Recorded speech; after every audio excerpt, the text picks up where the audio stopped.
Welcome to the deep dive. You're here because you want to get quickly, but thoroughly up to speed on complex topics. And that's exactly what we aim to do. Precisely. Today, we're diving deep into global news and current events. We're going to extract the really vital insights from our source material. Which is a listening practice script on global English. Right. And it's designed for clarity. It really is. Yeah. And honestly, understanding these things directly in English, it's crucial today. Why do you say crucial? Well, with information moving so fast, globally, getting it straight from the source means you can form your own informed opinions. You're not just relying on someone else's take. Good point. It's not just about the words. Not at all. It's about grasping the concepts, the nuances, the formal language they use in these discussions, understanding the undercurrents. What's fascinating here is seeing how language shapes the debate. Okay. So to help you navigate all this, we've structured our deep dive around a few key themes. We'll cover economic trends, environmental challenges, geopolitical stuff, and tech advancements. The big ones. Exactly. The goal is to boost your understanding of formal English discourse by, well, dissecting these topics. And that source material you mentioned, it's great because it was so clear, even spelling out words like cannot instead of can't. Yeah, which is perfect for really focusing on specific words and how sentences are built, things you can use yourself. Definitely. Okay, let's unpack this. First up, global economic trends. Always a weighty topic. It often feels, a bit intimidating, doesn't it? But we'll pull out the key threads. Let's start with inflation. Right. The source defines it simply. The rate prices rise and your purchasing power falls. Your money doesn't go as far. Like that loaf of bread costing more this year. Exactly. $1 last year, maybe $1.10 this year. That's inflation in action. And what's really insightful about the current situation isn't just that prices are rising, that's a given, it's how persistent it's been. Driven by what? Well, it's a mix, really. You've got the supply chain issues still lingering from shutdowns. Right. Then you had increased consumer demand as things opened up. And there's even some debate about, greedflation companies maybe pushing prices up more than needed. Interesting. So how do central banks handle this? Well, their main tool, the primary weapon, if you like, is adjusting interest rates. Think of the U.S. Federal Reserve or the European Central Bank. Okay. They raise interest rates. That makes borrowing money more expensive for businesses, for individuals, for everyone. And the theory is that slows down the economy. Exactly. Slows spending, slows investment, and hopefully eases the pressure on prices, cools things down. So they're hiking rates to fight inflation. But isn't there a big risk there? I mean, couldn't they push us into a recession? Oh, absolutely. That's the tightrope walk. Recession being, Yeah. The source defines it as a significant drop in economic activity, right? Like across production, jobs, income. Precisely. It's the opposite of growth, a serious slowdown. And yes, many economists, the more dovish ones, worry these rate hikes might be too much, too fast. Why? Because there's a time lag. The full impact isn't felt immediately. So they worry we might be slamming the brakes on an economy that's already slowing down, maybe tipping it over the edge unnecessarily. But others disagree. Right. The hawks. They argue these hikes are absolutely vital. They say letting inflation get entrenched would be much, much worse in the long run. Okay, so it's a balancing act. You also mentioned economic health. The main measure there is gross domestic product, GDP. Yeah, GDP. That's the standard scorecard. It's the total value of all the finished goods and services produced inside a country over a specific time. A rising GDP means growth. Generally, yes. And falling GDP signals a slowdown or a recession if it's bad enough.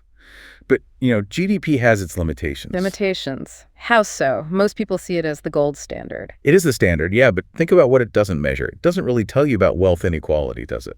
No, I suppose not. Or the value of unpaid work, like caring for family. Or, crucially, the environmental damage caused by all that production. Right. So rising GDP isn't the whole story for well-being. Not at all.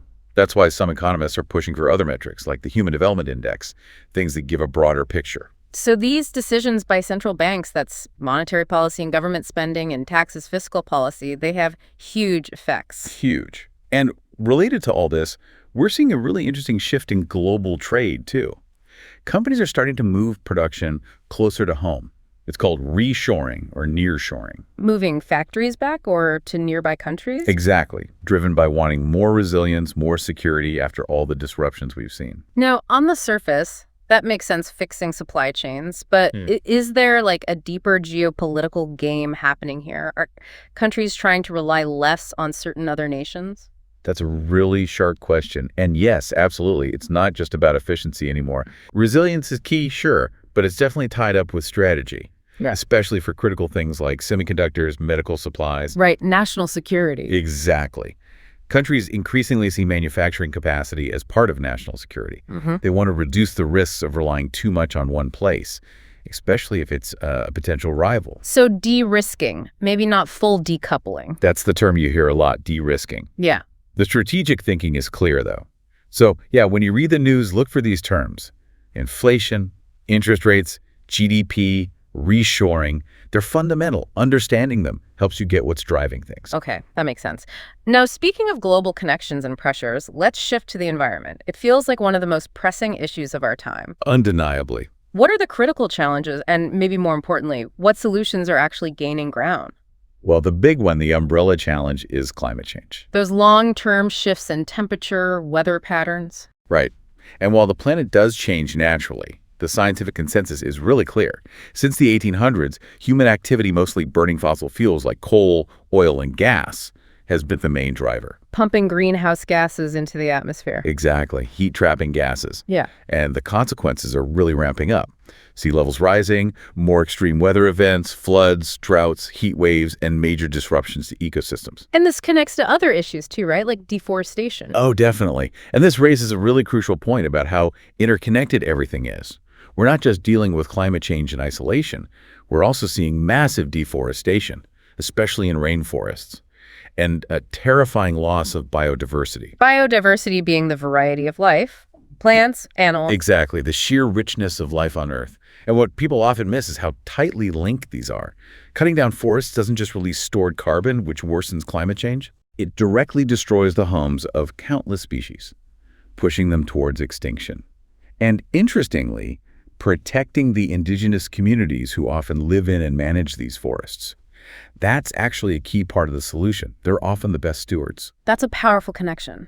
Okay, but on the solutions side, there is progress, isn't there? Like renewable energy. Yes, definitely. Renewables like solar, wind, hydro, geothermal energy sources that naturally replenish themselves. That's a huge area of focus. To reduce our carbon footprint. Right. That's the term for the total greenhouse gases we generate through our actions. Many countries are investing heavily in renewables.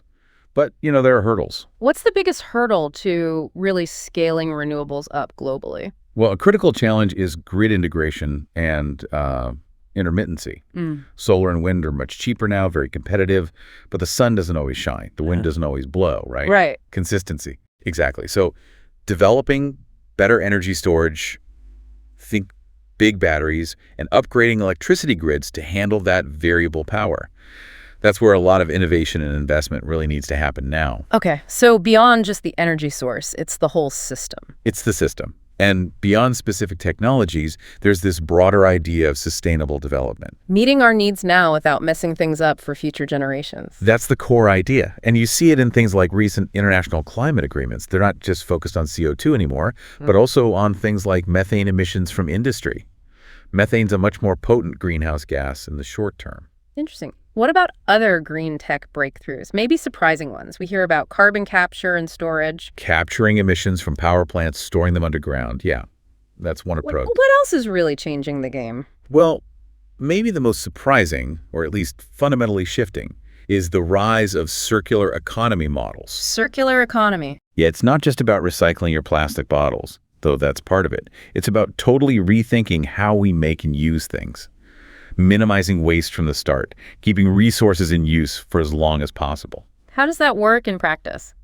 Think about companies designing products to be easily repaired or reused or remanufactured, like Patagonia, maybe with their repair programs. They're trying to break that old take, make, dispose model. Right, the linear model. Exactly.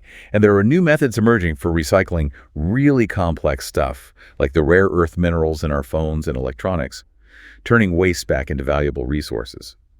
What's fascinating here is the potential to decouple economic activity from resource depletion. And we also see direct conservation efforts, protecting endangered species, reforestation projects. Restoring habitats, creating marine protected areas, yeah. reintroducing native species sometimes. It's all part of the picture. It does feel like there's momentum, even if it's slow. I think so.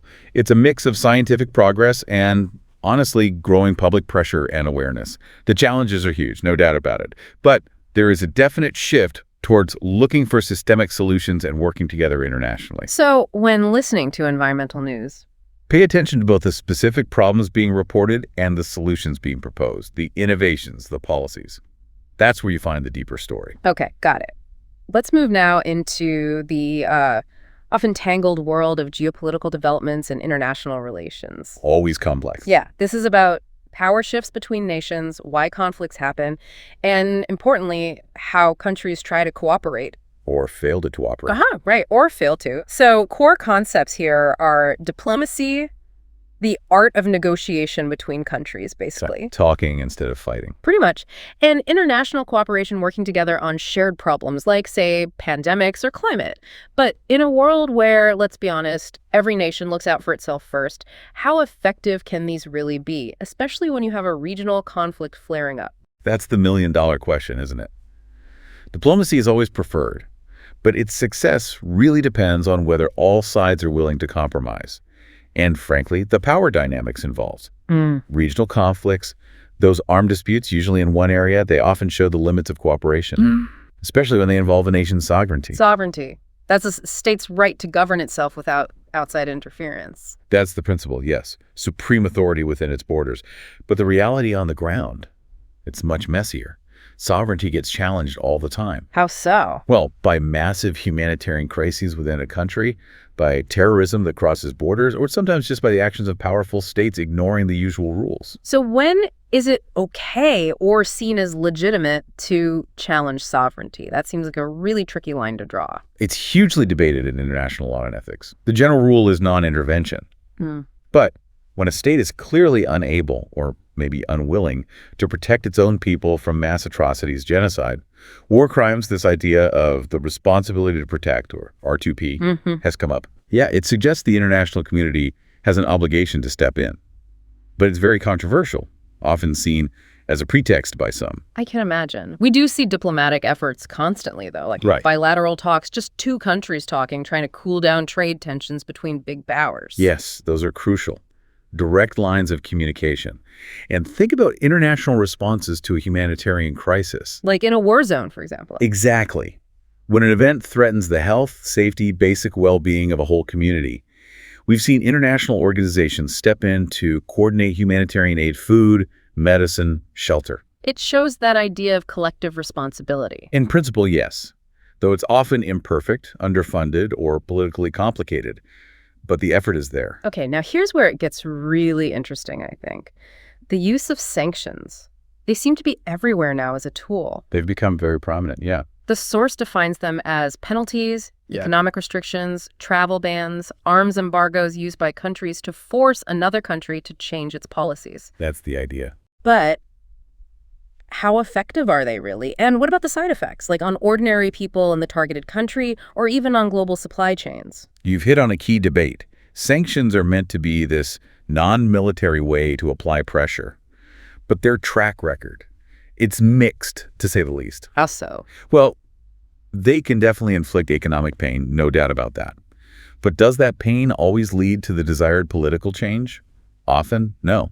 Sometimes they can even backfire, strengthening a regime's grip or causing immense suffering for innocent people, which raises huge humanitarian questions. And they can disrupt trade for everyone else, too. Absolutely. And we're seeing more sophisticated, targeted financial sanctions now aimed at specific individuals or sectors. That creates new kinds of ripples through the global financial system. So it's complex. And throughout all this, organizations like the United Nations play a role. A central role, yes. They provide the platform for dialogue, for peacekeeping operations, for coordinating responses, like that humanitarian aid we talked about. But you often hear they're ineffective or slow or get blocked by powerful countries. That's the limitation. Their effectiveness often boils down to getting consensus among member states, especially the big players in the Security Council with veto power. Right, the veto. Yeah, if one of the permanent 5 members says no, things can grind to a halt. That can lead to paralysis on really critical issues when interests clash. So they're important, but limited. I'd say their role in setting international norms, facilitating aid, gathering information that remains invaluable, even if their power to directly intervene is often constrained by politics. Yeah. So yeah, diplomacy, cooperation, conflict, sovereignty, these are the forces at play. So following international news means looking for the key players, their motives, and the tools they're using like diplomacy or sanctions. That's how you get a deeper understanding, absolutely. Okay. Finally, let's pivot to something moving incredibly fast. Technological advancements and how they're hitting society. A huge topic.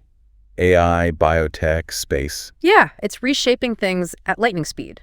Understanding it feels pretty crucial for navigating the future. Couldn't agree more. Let's start with the big one. Artificial intelligence, AI.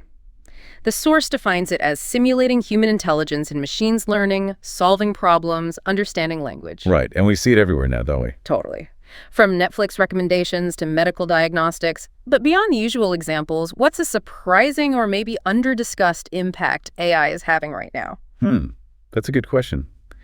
Perhaps its growing role in what some call dark analytics. Dark analytics. Yeah, the subtle, often invisible ways data is processed by AI to influence things. Think political campaigns targeting messages, or how your credit score gets calculated. It happens behind the scenes, and we're only just starting to grasp the implications. Wow. So AI has huge potential benefits, efficiency, new discoveries. Massive potential. But also big challenges, like algorithms reflecting existing biases. Exactly. Algorithmic bias is a major concern. If the data used to train AI reflects societal biases, the AI can end up perpetuating or even amplifying those inequalities. Plus, there's the whole issue of transparency. How do these systems make decisions? And job displacement, of course. Okay, lots to unpack there. Another area is biotechnology, using living organisms for products. Right. Leading to breakthroughs in medicine like gene editing. Like CRISPR. CRISPR is the prime example, yeah. It lets scientists edit DNA with incredible precision. The potential for curing genetic diseases is immense. But it also raises big ethical questions, surely. Huge ethical discussion about its responsible use, about potentially editing human embryos. It's pushing boundaries in profound ways. And biotech's also impacting agriculture, environmental cleanup. Okay. And then there's space exploration. Missions to Mars, commercial space travel. It captures the imagination. It really does. But it's not just NASA anymore, is it? You've got SpaceX, Blue Origin. Is this like a new space race, but driven by companies and maybe national prestige, not just pure science? Absolutely. You've nailed it. It's definitely shifted. It's not just governments now. It's this vibrant commercial sector. People call it Space 2.0. Space 2.0. Yeah. And while science is still a huge driver, the new race is also fueled by things like space tourism, satellite internet constellations like Starlink, maybe asteroid mining down the line, even using resources on the moon. Wow. So it adds this whole new layer of economic and geopolitical competition, but, in space. Exactly. It's a new frontier in multiple senses. We've also heard a lot recently about generative AI. Things like ChatGPT, image generators. Creating new content, text, images, audio, code. Right. And that's sparked a lot of concern, hasn't it? Misinformation, deepfakes, copyright issues. Oh, absolutely. The potential for misuse is significant. And that's driving really urgent calls for ethical AI guidelines and regulations. People are scrambling to figure out how to manage it. So it's not just about building powerful AI, it's about building responsible AI. Is that the idea? Precisely. It's about trying to bake human values, fairness, transparency, accountability into these systems from the start. How do you even do that? Well, it involves thinking hard about data privacy, building ways to detect bias in algorithms, figuring out who's responsible when an AI makes a mistake. It's super complex, constantly evolving, and policymakers are definitely trying to keep pace. And one more big area, automation. Using tech for tasks with minimal human help. We see it everywhere. Manufacturing, warehouses, logistics, even customer service chatbots. Increases productivity, cuts costs. For businesses, yes. But that raises the big question about the future of work, doesn't it? Are robots going to take all the jobs, or is it more complicated? It's definitely more nuanced than just replacement. You hear the term cobotics, sometimes humans and robots collaborating. Cobotics, okay. While some routine, predictable tasks are being fully automated, the focus is often shifting towards technology, augmenting what humans can do, freeing us up for more complex, creative, or interpersonal tasks. But people still need to adapt, learn new skills. Absolutely. The challenge and where policy needs to focus is ensuring workers have the opportunities for retraining and upskilling to adapt to these new kinds of jobs. So yeah, understanding these tech trends isn't just for nerds. It's vital for everyone navigating the future. Okay. So what does this all mean? We've covered a lot of ground here. Economics, environment, geopolitics, technology, a real deep dive. We certainly have. What we hope you've gained is maybe a sharper sense of how interconnected all these big global issues really are, how they influence each other and shape the world we live in. Indeed. And having this kind of knowledge, this context, helps you form more informed opinions, right?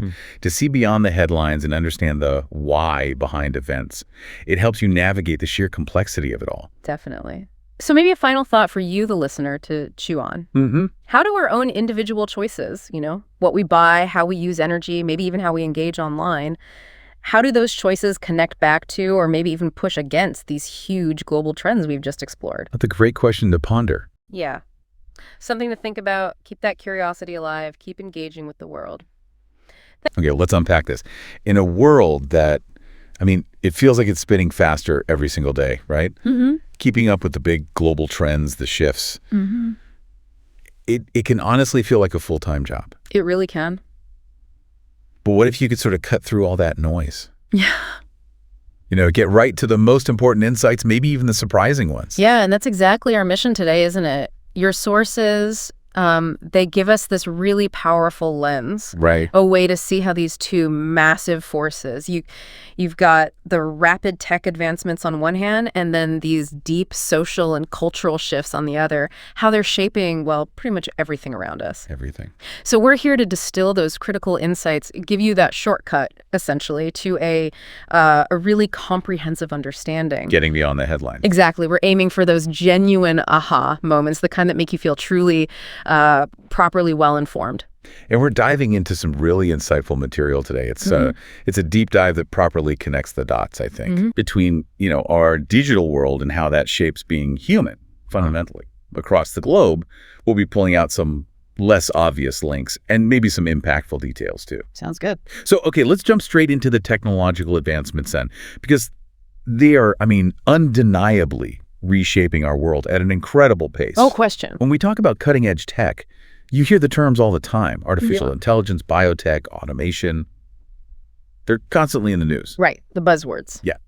But beyond those buzzwords, what are these sources telling us is really changing, like fundamentally? Well, one of the most striking insights, I think, that our sources highlight is how cybersecurity, it often sounds quite technical, right? Like something just for IT departments. Yeah, definitely. It's actually evolved into a cornerstone of personal security, even national security, in fact.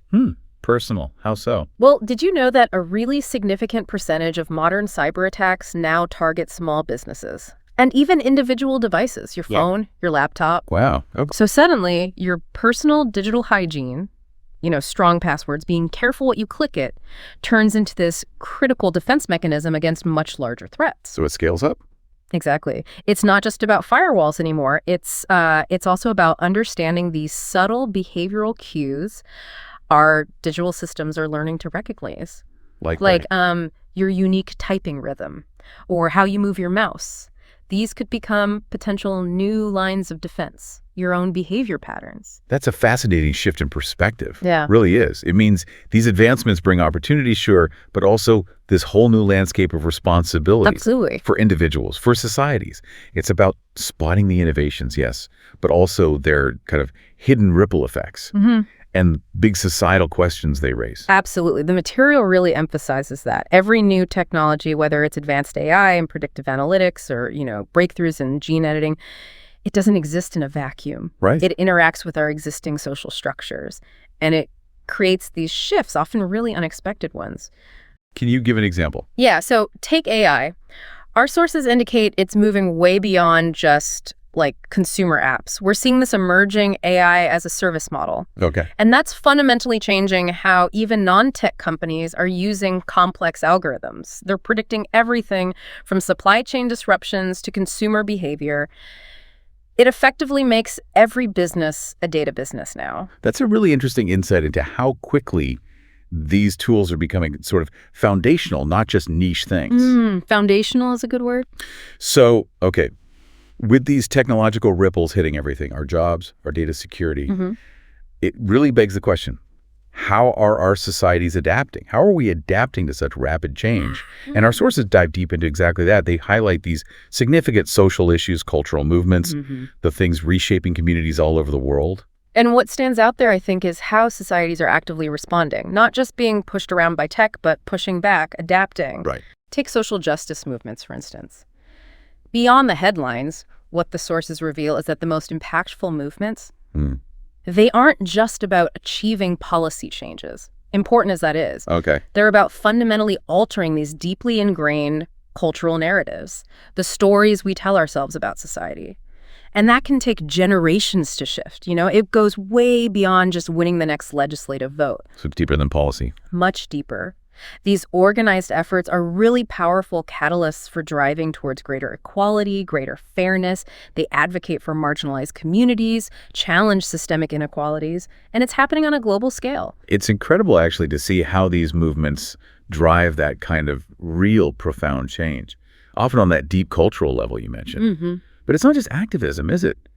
Demographic changes are also having this huge, sometimes overlooked impact. Absolutely. We're talking big shifts in population's age, ethnicity, migration patterns, things that redefine whole societies. That's right. For instance, look at many developed countries. They're facing increasingly aging populations. Yeah, you hear about that a lot. And the sources show this isn't just about healthcare costs, though that's part of it. It's leading to really innovative shifts in how we think about retirement, elder care technology, even designing our cities differently to support an older workforce. Interesting. And the flip side?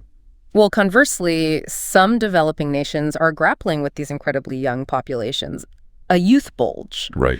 which presents this enormous potential demographic dividend, but also, huge challenges for education systems, for job creation. It's this dynamic, interconnected global puzzle. A puzzle's a good way to put it. Yeah. And alongside these demographic shifts, cultural norms themselves are constantly evolving, aren't they? Constantly. What was considered acceptable or, traditional in the past can change dramatically over time.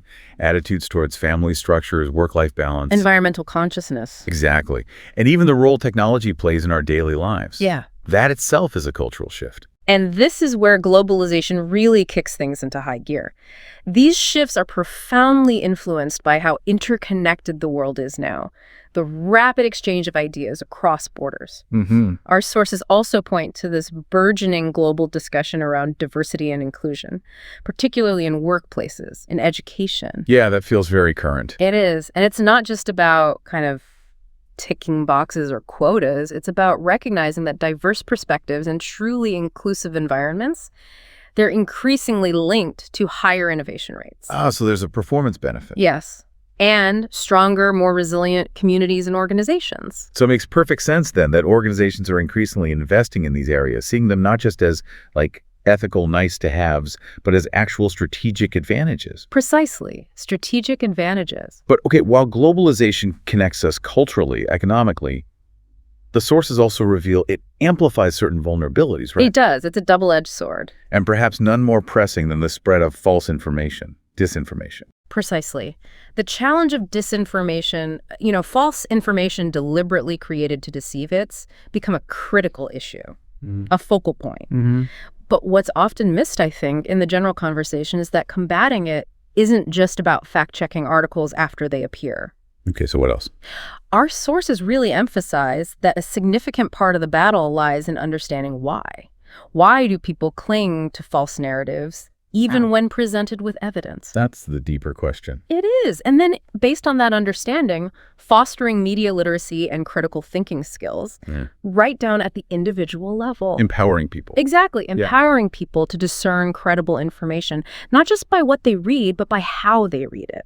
The questions they inherently ask about the source, the motive, the evidence. That deeper understanding of the why behind disinformation spreading. Yeah. That feels crucial. We've covered a lot today, haven't we? But truly comprehensive deep dives. We have. Touching on everything from, how AI is changing our jobs, the critical role of cybersecurity, to how social justice movements are reshaping communities. The global conversation on diversity and inclusion. And globalization, disinformation. Right, and how globalization connects all that, but also creates challenges like disinformation. And this really is where the true value of this deep dive emerges for you, the listener. It's about transforming that information into real understanding. Yeah. And then turning that understanding into a powerful tool, something you can use for navigating this ever-changing world. Making it practical. It's about becoming a truly informed global citizen, not just by knowing what is happening, but by critically understanding why these forces are in play, and maybe, just maybe, anticipating what's next. Moving beyond just the facts. Exactly. Moving beyond surface-level facts to truly grasp the profound, so what? What does this all mean? Keep exploring, keep asking those questions, and keep diving deep into this fascinating world around you. We're always here to help you make sense of it all.